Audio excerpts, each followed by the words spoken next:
오늘은 요한계시록 1장 7절에서 8절까지 말씀으로 네펠레라는 제목으로 은혜를 나눕니다. 오늘 7절과 8절은 7교회에 보내는 서신을 앞두고 서론 부분의 마지막입니다. 구름을 타고 오시는 메시아의 재림을 분명하게 선포하는 장면입니다. 그리스도의 마지막 심판 앞에서 이 일이 반드시 이루어진다는 사실을 7절 마지막에 그러하리라 아멘이라고 표현을 함으로써 믿음의 확신을 가지고 지금의 환란에 승리하라는 메시지를 전하는 겁니다. 그러하리라 라고 표현한 헬라어 나이는 그 히브리어가 아멘인데, 요한은 헬라어와 히브리어를 동시에 표현해서 나이 아멘, 즉 아멘 아멘이라고 하면서 그 믿음의 확신을 선포하고 드디어 7교회 앞에 서신을 보내는 겁니다. 자, 오늘 본문에 주님이 구름을 타고 오시는 것으로 묘사를 했는데, 종말에 주님이 재림하는 모습이 문자 그대로라면 구름을 타고 오시는 장면을 상상할 수 있을 겁니다. 이 장면을 생각하면 어릴 때 재밌게 봤던 손오공이라는 그 만화에 근두운이라는 구름이 생각이 나요. 주님이 원숭이가 아닌데 뭐 구름 타고 오실 리는 없겠죠. 자, 이단들은 이 구름을 인간으로 풉니다. 그래서 주님이 구름 타고 오신다는 건 인간들 속에서 나타난다, 뭐 그렇게 해석을 하죠. 이제 그래야 이단의 교주들이 자기들이 그 재림주 된다는 것을 인간들 속에서 인간처럼 태어나도 되는 것으로 납득시킬 수 있는 거거든요. 이단들이 어떤 거는 이제 황당하게 비약을 하고 어떤 거는 상식적으로 해석하게 만들어서 논리의 일관성이 없는데도 불구하고 성도들이 그 참 잘 속아 넘어가게 됩니다. 그래, 뭐 그러면 그렇지, 21세기에 무슨 손오공도 아니고 어떻게 구름 타고 온단 말인가 의아해 하다가 이제 이단들이 구름이라는 건 인간 성도를 말하는 겁니다. 그러니까 훨씬 이제 합리적으로 여겨지거든요. 이제는 이제 인류가 비행기를 타고 다니다 보니까 구름이란 게 땅에서 볼 때하고 많이 다른 걸 알게 된 거죠. 안개처럼 그냥 밀도가 별로 없는 그런 공기층인데 거기 무슨 질량을 싣고 다니는 운송수단이 될 수 있겠습니까? 그래서 이제 이단들은 정통교회가 아주 무식하고 생각이 없다고 그렇게 몰아가는 거죠. 실제로 성경 해석의 근본적인 원리는 하나도 모르면서 지멋대로 그렇게 풀어버리는 겁니다. 이단 교주들의 재림주화를 위한 그 목표를 정하고 오로지 그 목표를 위해서 끼워 맞추기식으로 푸니까 제일 중요한 해석의 초점을 모르는 일반 성도들이 그냥 속아 넘어가는 겁니다. 요한계시록은 요한의 신앙과 신학을 근거로 환상을 보게 하신 내용이랬죠. 그 베이스에는 늘 구약 성경이 있다는 것을 간과해서는 다 틀리게 되는 겁니다. 이 구름 타고 오신다는 내용은 갑자기 그렇게 묘사한 것이 아니라 구약의 다니엘서를 배경으로 본 환상입니다. 다니엘서 7장 13절에서 14절로 한번 가보겠습니다. 빨리 찾으실 수 있는 분은 찾으면 좋고요. 아니면 한번 들어보세요. 다니엘서 7장 13절과 14절입니다. 내가 또 밤 환상 중에 보니 인자 같은 이가 하늘 구름을 타고 와서 옛적부터 항상 계신 이에게 나아가 그 앞으로 인도되매 그에게 권세와 영광과 나라를 주고 모든 백성과 나라들과 다른 언어를 말하는 모든 자들이 그를 섬기게 하였으니 그의 권세는 소멸되지 아니하는 영원한 권세요 그의 나라는 멸망하지 아니할 것이니라. 여기 이제 인자가 구름을 타고 온다고 했죠. 다니엘서의 7장에는 앞에 보면은 네 짐승의 환상을 보게 됩니다. 큰 짐승 4마리가 바다에서 나오는데 사자 같은 거, 곰 같은 거, 표범 같은 거, 또 뭐 열불 달린 거라고 합니다. 이 다니엘의 환상은 신구약 중간기를 이해하는 데 있어서 아주 중요한 내용인데 뭐 그 부분에 대한 가르침은 제가 교회에서 참 많이 말씀을 드렸지만 실제로 보통 교회에서는 거의 이루어지지 않는 그런 좀 안타까움이 있습니다. 말라기와 마태복음 사이 400년이 신구약의 브릿지라고 했는데 그 부분을 이해하지 않고 성경을 이해할 수는 없다고 말씀을 드렸고, 또 제가 최근에 참 다행스럽게도 이제 그 부분에 대한 설교를 참 많이 했습니다. 그래서 우리 이제 화도교회 성도님들은 감이 좀 잡히실 것이라고 한번 그렇게 믿어봅니다. 자, 뭐 다른 건 다 생략하고 이 다니엘이 본 환상은 실제 역사를 반영하는 그 내용 위에 영적인 메시지를 같이 결부한 것이라고 했습니다. 모든 성경이 그렇죠. 역사서기 때문에 역사적 사실과 거기에 플러스 밝히려고 하는 메시지가 영적으로 같이 있는 겁니다. 자, 이런 기초적인 이야기들은 이미 계시록 앞부분에서 제가 여러 번에 걸쳐서 말씀드렸죠. 자, 오늘은 이제 이 다니엘서를 자세히 설명할 수는 없습니다만 이스라엘 역사 속에서 이스라엘을 지배했던 나라들을 짐승의 모습으로 표현한 것이 다니엘의 그 꿈이었습니다. 바벨론 다음에 이제 메데, 다음에 바산 페르시아죠. 그리고 헬라입니다. 자, 바벨론이 사자고 메데가 곰이고 바사는 표범이고 헬라는 열불 달린 짐승입니다. 특별히 그 열불 달린 짐승이 하이라이트죠. 헬라의 그 박해 대마왕 안티오쿠스 에피파네스를 말하는 것입니다.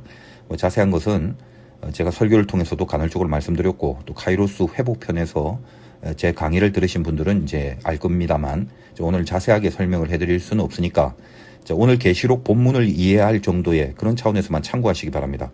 자, 역사 속에서 이스라엘에 대한 그 사탄의 역할을 했던 나라와 권세들이 참 많았지 않습니까?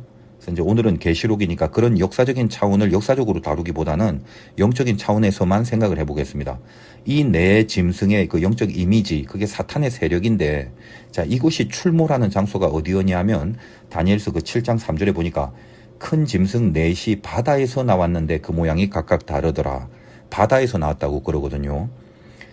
이제 나중에 계시록에 보면 거기 등장하는 옛 뱀, 즉 그 용이 부하들을 데리고 있는데 그 중에 하나가 땅에서 나오고 하나는 바다에서 나오는 그런 환상이 있습니다.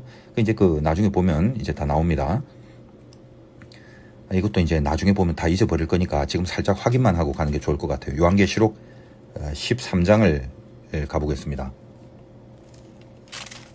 자, 요한계시록 13장 1절과 2절을 제가 읽어드릴게요. 내가 보니 바다에서 한 짐승이 나오는데 뿔이 열이요 머리가 7이라. 그 뿔에는 10 왕관이 있고 그 머리들에는 신성모독하는 이름들이 있더라. 내가 본 짐승은 표본과 비슷하고 그 발은 곰의 발 같고 그 입은 사자의 입 같은데 용이 자기의 능력과 보좌와 큰 권세를 그에게 줬더라. 어떻습니까? 다니엘의 꿈의 내용과 뭔가 좀 비슷하기도 하고 또 그럴 수밖에 없죠. 한 하나님께 받은 계시인데 일관성이 있겠죠. 하여간 이제 자세한 건 그때 가서 다시 설명해 드립니다. 오늘 초점은 이 바다에서 짐승이 나온다고 합니다. 그 짐승들이 사탄이라면 주님이 이 사탄을 깨트리기 위해서 어디서 오시는 게 가장 상식적인가요? 바다에서 나오는 짐승인 그 사탄의 세력과 맞대항하는, 뭐 대항이라면 좀 어색하지만 그것을 깨트리기 위해서 출현하시는 그곳이 어디겠습니까? 여러분 혹시 이제 그 바다에 가서 모래사장에 한번 누워본 적이 있으신가요? 넓은 바다를 앞에 두고 뭐 해먹이나 파라솔 딸린 간이 침대 같은 데 탁 누워갖고 앞을 이렇게 바라보면 두 개가 보이죠. 지나가는 사람들 보지 말고요. 그 멀리 있는 자연 한번 보세요. 두 개가 뭡니까? 바다하고 하늘이죠. 여러분이 정말 좋은 바다, 막 드넓은 바다에 가서 거기 누워갖고 한참을 쳐다보면 실은 바다를 보려고 한 것인데 시선이 점점 하늘로 가는 경험을 하게 됩니다. 하늘의 수많은 구름들의 그 형형색색한 모습을 물끄러미 바라보게 된다는 거예요. 목사님, 저는요, 그 바다 갈 때마다 쭉 바다만 봤는데요. 뭐 그러시는 분들은 저 월미도 같은 곳에서 보신 분들이고요. 하여간 이 기가 막힌 드넓은 그런 바다에 가면요, 결국은 하늘을 보게 됩니다. 이거는 그냥 제 개인적인 생각이니까 그러려니 하세요. 뭐 그런갑다 하시면 돼요. 그 수평선을 기준으로 바다와 하늘이 갈라지면서 그 두 개가 대조를 이루면서 펼쳐집니다. 자, 그래서 주님이 바다에서 나오는 그 사탄의 권세를 깨트리면서 등장하는 내용으로 바다의 반대편인 하늘에서 구름을 타고 오는 환상을 보게 하시는 겁니다. 그러니까 여러분 성경 이해할 때 너무 그냥 막연하고 추상적으로 보지 마세요. 우리가 당연히 하늘이라고 그러면 하나님이 용왕이 아니니까 하늘에 계신다고 느껴지는 겁니다만, 그건 이해합니다만, 이게 지금 3차원의 공간적 차원을 말하는 게 아니죠. 하나님이 뭐 바다 안에는 안 계시고 바닷속은 내몰라라 하시는 건 아니잖아요. 단지 우리 3차원의 인간의 수준에서 그 하늘이라는 상징이 하나님을 표현하는 느낌에 어울린다, 이 정도죠. 그래서 이제 그런 식으로 느낌으로만 이해를 하면 신화나 전설이나 그런 분위기로 가버릴 수 있습니다. 성경은 내용으로 가야죠. 막연한 추상성으로만 가면 한계가 있습니다. 왜 하늘에 구름이냐, 왜 하늘에 구름을 타고 오냐, 그겁니다. 땅의 반대편이 바다의 대조가 되는 영역이고 사탄의 반대쪽이고 죄의 반대쪽입니다. 그 메시지를 분명히 알고 들어가야 정확해진다는 말입니다. 땅의 힘이란 거, 바다의 힘이란 거, 그거 아무리 세봤자 변하고 무너지고 빼앗기는 겁니다. 바다에서 나온 짐승이 무지하게 겁나게 생겼는데 그래봤자 결국은 그 다니엘서 7장 11절과 12절에 보면 이렇게 되어 있습니다. 그 부분도 한번 읽어보겠습니다. 7장 11절부터 그때 내가 작은 뿔이 말하는 큰 목소리로 말미암아 주목하여 보는 사이에 짐승이 죽임을 당하고 그의 시체가 상한 바 돼 타오르는 불에 던져졌으며 그 남은 짐승들은 그의 권세를 빼앗겼으나 그 생명은 보존되어 정한 시기가 이르기를 기다리게 되었더라. 그렇게 되어 있죠. 그러니까 죽고 상하고 불에 던지고 권세를 빼앗긴답니다. 바다나 땅에서 나온 짐승은 부작에 겁나도 운명이 그렇다는 거예요. 그러나 하늘 구름을 타고 온 권세는 다니엘서 7장 13절 다시 한번 보시면 내가 또 밤 환상 중에 보니 인자 같은 이가 하늘 구름을 타고 와서 옛적부터 항상 계신 이에게 나아가 그 앞으로 인도되매 그 다음에 어떻다고요? 14절이 그에게 권세와 영광과 나라를 주고 모든 백성과 나라들과 다른 언어를 말하는 모든 자들이 그를 섬기게 하였으니 그의 권세는 어떻다?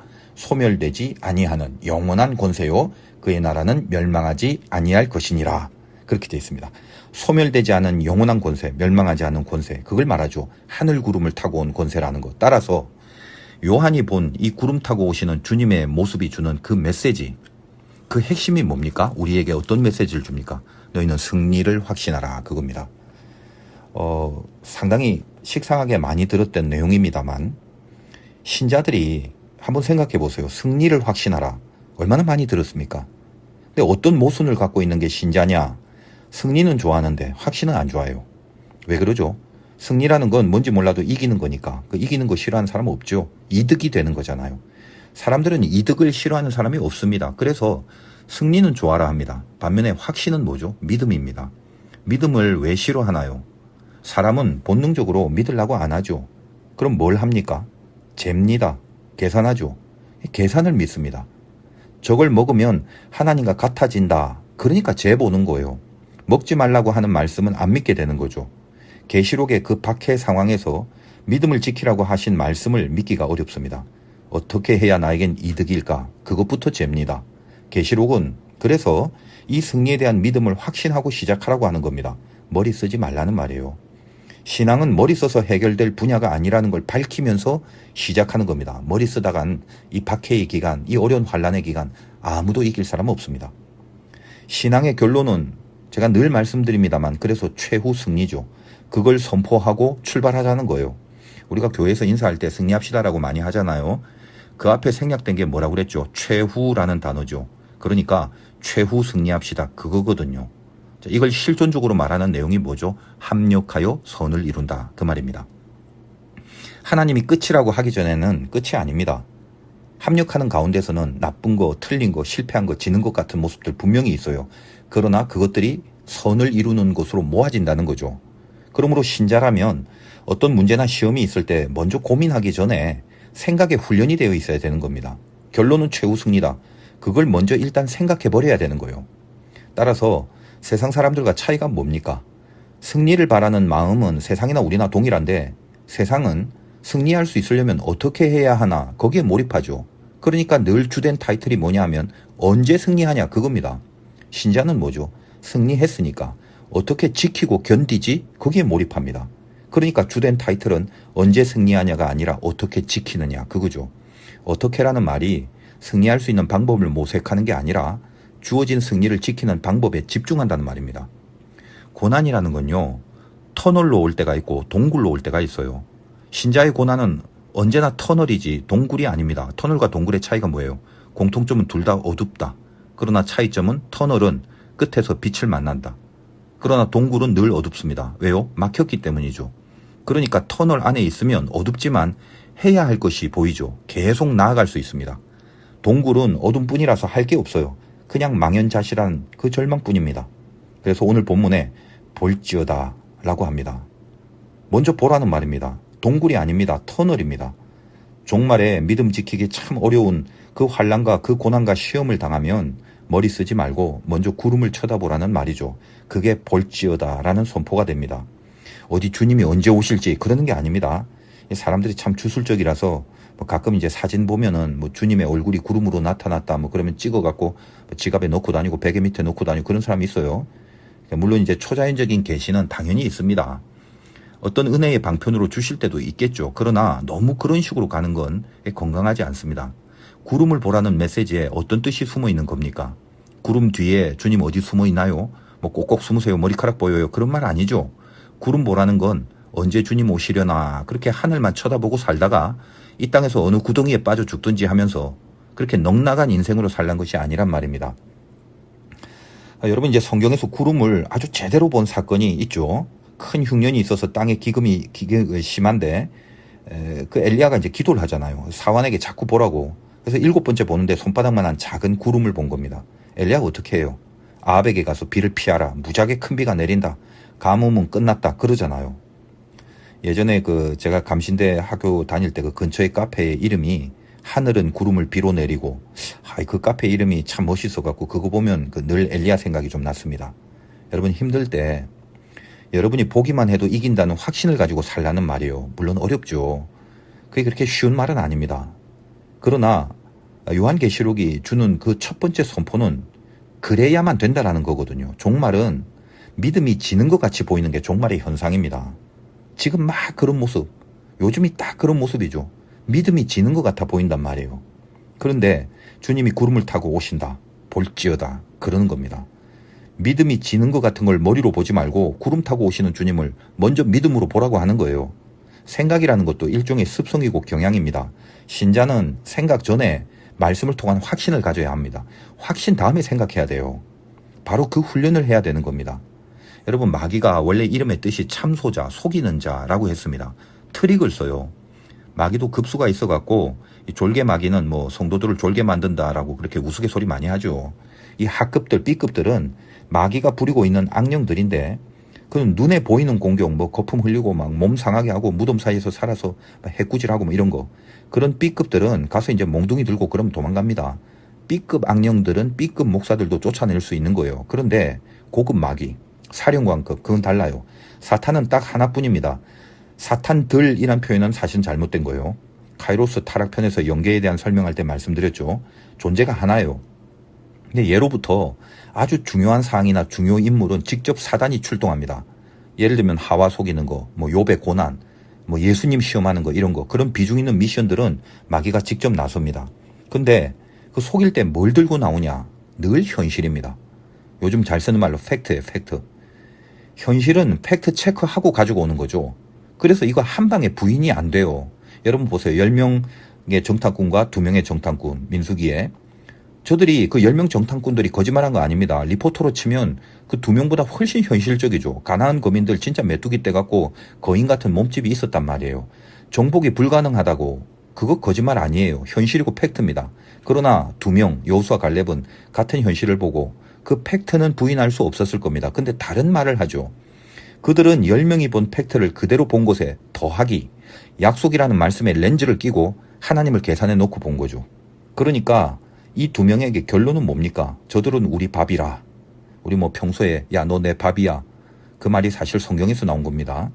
그러면 저들이 가나안 거민들을 보고 밥이라고 한 건 현실이고 팩트인가요? 아니죠. 현실과 팩트는 뭡니까? 저들은 거인이지 이스라엘의 밥이 절대 아니라고요. 그러면 저들이 밥이라고 한 건 뭐죠? 그걸 실체라고 합니다. 여기가 중요해요. 팩트는 현실이지만 실체는 해석입니다. 현실과 실체의 차이가 뭐예요? 현실이라는 건 진단일 뿐입니다. 그러면 실체는 뭐죠? 실체는 운명이에요. 신자가 되면 현실이 운명을 이끌어가지 않습니다. 실체가 운명을 이끌어갑니다. 이걸 분명히 알고 믿으셔야 돼요. 그것이 신자의 구별됨입니다. 저는 이게 참 좋아요. 나를 인도하심이 하늘에 있다는 거. 저는 그냥 그거 하나면 됩니다. 그걸 분명히 믿으면 세상에 미련이 없어져요. 세상에서의 욕심이 참 부질없어 보입니다. 지금 이 가나안 정탐의 논지가 뭐냐 하면 부동산 살라고 땅값 알아보고 그 형편을 진단하라는 게 아닙니다. 정복이 가능한가를 믿느냐 이거죠. 여호수아와 갈렙은 진단을 한 게 아닙니다. 믿음에 붙들린 거죠. 정복할 수 있다. 현실을 진단한 게 아니라 실체를 믿은 거란 말입니다. 결론은 뭐죠? 팩트 체크한 10명은 못 들어갑니다. 1세대 중에 달랑 그 2명, 그 실체 본 사람 여호수아와 갈렙만이 가나안에 들어갑니다. 그걸 운명이라고 하는 거예요. 가나안의 기생 라합이 정탐꾼들에게 한 말이 참 의미심장하지 않습니까? 우리가 너희를 심히 두려워하고 이 땅 백성이 다 너희 앞에 간담이 농나니. 이게 가나안 거민이 이스라엘을 바라보는 관점입니다. 우리의 영적 포지션이 그거라고요. 가나안 거민은 사탄이죠. 그 거민들이 이스라엘 백성을 바라보면서 그 큰 족속들이 이스라엘 백성은 우리의 간담을 녹이는 존재랍니다. 마귀들이 간담이 녹는 존재, 그게 예수 믿는 자들이라 이 말이에요. 우리가 세상을 두려워할 게 아니라 세상이 우리를 두려워하고 있다는 사실을 알고 들어가셔야 돼요. 주눅들어 살지 마세요. 눈치 보면서 간신히 요리조리 숨어 살지 말란 말입니다. 약속이 우리 실체라는 거 잊어버리면 우리의 모든 파워는 그때부터 온에서 오프가 돼버립니다. 다 꺼져버려요. 구름은 언약이라는 메시지를 담은 상징이라고 했습니다. 구름 타고 오시는 주님을 보라는 말이 어떤 건지 감이 이제 잡히시나요? 창세기에 그 처음 언약이 있죠. 우리가 잘 알고 있는 언약하면 딱 먼저 떠오르는 게 뭐죠? 빨주노초 파란보 무지개잖아요. 그러면 하나님이 최초로 가장 뜨겁고 가장 진하게 인간에게 주신 언약이 뭡니까? 바로 그 무지개거든요. 무지개가 언약의 원본입니다. 근데 우리는 무지개만 알았지 그 무지개가 실은 어디에 있는지 그거 잘 모르고 있었죠. 확인시켜 드리겠습니다. 창세기 9장 12절에 보면 하나님이 이르시되 내가 나와 너희와 및 너희와 함께하는 모든 생물 사이에 대대로 영원히 세우는 언약의 증거는 이것이니라. 내가 무지개를 구름 속에 두었나니 이것이 나와 세상 사이의 언약의 증거니라. 여기 구름이 나오죠. 무지개를 구름 속에 두었나니 그거 놓치고 계셨죠. 그래서 구름을 보라는 게 뭐죠? 언약을 봐라. 여호수아와 갈렙이 본 게 결국은 언약이란 말입니다. 오늘 성경에도 그럽니다. 하나님이 알파와 오메가라고 합니다. 헬라어 알파벳 첫째 글자와 마지막 글자잖아요. 알파와 오메가. 여러분 강대상에 보면 많이 보이죠. 그 어떤 의미입니까? 이제도 전에도 장차도. 시작을 하신 분이 알파 하나님이면 끝에 가도 오메가 하나님이 끝이란 말이죠. 시작은 했는데 힘 딸리고 지치고 귀찮고 마음에 안 들고 속상해서 에이 모르겠다고 중간에 포기하거나 노선 변경하시는 분이 아닙니다. 시작하면 끝까지 인도합니다. 그게 언약의 하나님이란 말이거든요. 그거 믿고 살아가는 거라고요. 우리가. 신앙은 우리를 믿고 사는 게 아니라 하나님 믿고 사는 거잖아요. 구름을 봐라. 승리의 확신부터 하고 들어가라. 그게 하나님이 바라시는 신자들의 멘탈입니다. 여러분은 편안한 거 원합니까? 평안한 거 원합니까? 은혜와 평강에 대해서 말씀드렸을 때 제가 언급을 해드렸습니다만 그 평안을 체험하지 못해서 편안함을 원하는 거라고요. 여러분 헬라어 평안, 에이레네 그 말 중에 이 에이레라는 말 자체가 결합이라는 뜻이에요. 고로 평안은 주님과 결합하여 오는 거 그것뿐입니다. 환경을 이길 수 있는 그 능력을 구해야죠. 여러분이 환경을 이기게 해달라고 그 능력을 구하면요. 응답이 두 가지로 나타나요. 환경을 바꿔주든가 아니면 환경은 그대로지만 그걸 이기는 능력을 주든가. 그냥 한 2대8 정도로 보통 후자를 주십니다. 제 개인적인 의견입니다. 왜냐하면 환경 바꿔주는 응답은 편안함을 주고 감사의 반응을 하게 만듭니다. 근데 환경을 이기는 응답은 평안함을 준다고요. 그리고 기쁨의 반응을 합니다. 능력이 생기는 게 그게 기쁨이지 않습니까? 그래서 둘 다 귀한 것입니다만 대부분은 환경 그대로를 이길 수 있는 능력을 주심으로 우리에게 참으로 기쁜 능력을 주시는 것이 대부분의 하나님의 응답들입니다. 자, 우리가 살아가면서 어떤 문제는 여전히 있을 겁니다. 그러나 그게 진 게 아니란 말이죠. 문제가 있는 상태를 보고 졌다라고 판단하면 안 됩니다. 구름을 타고 오신 주님이 그 문제 따위가 방해할 수 없는 그 평안으로 함께 하시는 능력을 주실 거야. 그게 기쁨이죠. 여러분 구름을 볼지어다. 구름을 보세요. 네, 목사님 알았습니다. 앞으로 구름 보기 위해서 늘 고개를 들고 하늘을 보겠습니다. 그러지 마세요. 고개를 들고 하늘 보지 말고 그 목 디스크 걸려요. 고개를 숙이고 말씀을 보세요. 그게 구름을 보는 거예요. 주님은 구름 타고 오는 손오공이 아니고요. 말씀을 통해 언약으로 오십니다. 언약의 내용으로 구름이 소개된 적이 얼마나 많습니까? 근데 대표적으로 두 가지 한번 보겠습니다. 구름이라는 언약 속에는 항상 인도하심과 깨달음 이 두 가지 내용을 주어 오거든요. 신자의 인생이라는 게 늘 그런 거 아닙니까? 깨닫게 하시고 인도하시고 혹은 인도하시고 깨닫게 하시고 다시 말하면 만들어 놓고 데려가시든 데려가시고 만들어 놓으시든 그래서 먼저 우리가 출애굽기 40장에 있는 말씀을 한번 볼게요. 그냥 들으시면 됩니다. 40장 36절에서 38절까지 보면 구름 이야기 나오는데 구름이 성막 위에 떠오를 때는 이스라엘 자손이 그 모든 행진하는 길에 앞으로 나아갔고 구름이 떠오르지 않을 때는 떠오르는 날까지 나아가지 아니하였으며 낮에는 여호와의 구름이 성막 위에 있고 밤에는 불이 그 구름 가운데 있음을 이스라엘의 온 족속이 그 모든 행진하는 길에서 그들의 눈으로 보았더라. 자, 이게 무슨 말입니까? 구름을 보고 나갑니다. 자기들 생각으로 안 나간다고요. 구름이 있으면 나가고 없으면 안 나가고 그죠? 구름 기둥과 불 기둥도 각각 있는 게 아닙니다. 성도님들 중에 이제 착각을 많이 해요. 두 개씩 나눠져 있는 게 아니죠. 밤에는 그 구름 기둥 안에 불을 두신 겁니다. 그래서 불 기둥이라고 하는 거란 말이에요. 그러니까 구름 기둥이 핵심입니다. 말씀으로 인도하신다. 구름 보고 나아간다. 그러니까 인도하심 그거 하나 하고 그 다음에 또 뭐라고 그랬어요? 깨달음이 있다고 그랬죠. 누가복음 9장 35절 이하를 보면 이렇게 되어 있습니다. 변화산상의 이야기인데 구름 속에서 소리가 나서 이르되 이는 나의 아들 곧 택함을 받은 자니 너희는 그의 말을 들으라 하고 소리가 그침에 오직 예수만 보이더라. 오직 예수만 보이더라. 그 깨달음을 얻은 겁니다. 무슨 말이냐면 변화산상에 그 베드로가 졸다가 깨갖고 무슨 뭐 엘리야 보이고 모세도 보이고 그러니까 초막을 3개 지어야 된다고 뭐 그렇게 설레발칩니다. 그리고 성경에 뭐라고 표현합니까? 참 웃긴 표현이죠. 자기가 하는 말을 자기도 알지 못한다. 그렇게 되어 있습니다. 자, 그런데 그런 상황에서 구름이 와서 덮습니다. 그리고 그 구름 안에서 말씀을 듣습니다. 그러니까 결론이 어떻게 됩니까? 오직 예수만 보이더라. 그 주님의 사역이 모세와 엘리야의 사역이라는 걸 깨닫게 된 거죠. 그 장면이 뭔지도 모르고 있다가 깨달음을 얻게 된 겁니다. 구름 속에서 말씀을 듣고 깨달았다는 거죠. 이 언약을 믿고 가는 사람들, 구름을 쳐다보고 가는 사람들은 늘 그렇습니다. 깨닫게 하시고 인도되는 인생을 살게 하십니다. 그게 길이요, 진리요, 생명이거든요. 믿는 자에게는 늘 인도하심이고 안 믿는 자에게는 늘 애곡이 있을 뿐입니다. 오늘 성경 표현이 그렇죠. 요한은 다시 이제 요한복음 그 1장 8절에 가서 말씀드렸다시피 키아즘의 구조를 이용해서 그 하나님에 대한 묘사를 하고 서론을 끝내고 있습니다. 알파는 헬라어 첫 번째라고 그랬죠. 오메가는 마지막째라고 말씀드렸습니다. 요즘 그 코로나 오미크론이 15번째 헬라어 알파벳인데 이제 앞으로 그 마지막 오메가까지 아마 나오지 않겠습니까? 자, 알파는 첫 번째니까 전에도에 해당하죠. 과거에 해당하고 오메가는 마지막이니까 장차 즉 미래에 해당합니다. 과거라는 게 기억 아닙니까?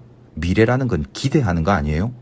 언약이라는 건 그리스도신데 그분이 지금 이제를 붙들고 계십니다. 그러므로 언약은 늘 지금이죠. 그 언약이 과거인 알파를 기억하고 미래인 오메가를 기대하는 사이에 있는 겁니다. 기억과 기대를 연결하는 게 뭐죠? 기도죠. 기도는 어떻게 하는 겁니까? 언약 붙잡고 하는 거죠. 이미 주신 말씀을 기억하고 무겁게 그걸 주장하면서 그 말씀이 나타나고 이루어질 것을 기대하는 거. 그게 기도잖아요. 그러므로 주님의 이름으로 행하여지는 모든 기도는 실은 이 언약을 붙드는 영적인 힘이 되는 겁니다. 구름 타고 오시는 분이 주님이라는 것을 오늘 말씀 가운데 분명히 이해하셨다면 오늘 내가 최후 승리는 그거는 내가 믿어야 될 분명한 이유가 있다는 것을 이걸 이해하고 오늘 깨달으셔야 됩니다. 처음 시작을 했으니까 마지막까지 포기하지 아니하시는 분이 하나님이다. 이 말씀 하시는 거예요. 바로 그 하나님, 그 처음과 끝을 연결하실 수 있는 하나님을 우리는 오늘 8절 마지막에 전능한 자라 이렇게 하는 겁니다. 이 전능한 자라는 헬라어 판토크라토스는 성경에 굉장히 많이 나올 듯하죠. 전능하다는 말이 유명하니까. 그러나 신약 성경에 딱 10번만 쓰여진 단어인데 그 10번 중에 9번이 요한계시록에 쓰여져 있습니다. 왜 그런지 아시겠죠? 우리가 믿고 있는 전능하신 하나님은 우리의 최후 승리를 이 극심한 환난 가운데 믿음으로는 도무지 승산이 없어 보이는 이 박해와 고난의 한가운데서 우리의 최후 승리를 분명히 보장하시고 선포하시고 약속하시고 이루실 겁니다. 그게 전능하신 하나님이죠. 쫄지 마시고 힘들 때는 네펠레, 구름 타고 오시는 주님을 영적으로 계속 바라보시기 바랍니다. 최후 승리가 있으시기를 주님의 이름으로 축원드립니다. 잠깐 기도하겠습니다. 그때도 마찬가지지만 지금도 그렇습니다. 믿음을 갖고 산다는 거 힘듭니다. 그러나 그 믿음이 없이는 우리는 아무것도 할 수 없음을 또 우리는 알고 깨닫고 고백합니다. 주님, 구름 타고 오시는 주님 바라보게 하여 주시옵소서. 그 언약 속에서 먼저 확신부터 우리들에게 요구하시는 하나님의 메시지를 듣고 가슴에 새기기를 원합니다. 어려울 때에 나가 떨어지거나 도망가거나 회피하지 않게 하시고 가장 강력한 믿음의 사람이 돼서 볼지어다 구름 타고 오시는 주님이 내 앞에 있다라고 담대히 선포할 수 있는 저희 모두가 되게 하여 주옵소서. 사랑하는 화두교회 모든 성도님들, 가족들 건강하게 하시고 아프지 않게 하시고 돌보아 주시길 간절히 바라며 예수님의 귀하신 이름으로 기도드리옵나이다. 아멘. 우리 각자의 형편과 처지에 맞게 기도하고 마무리하시기 바랍니다.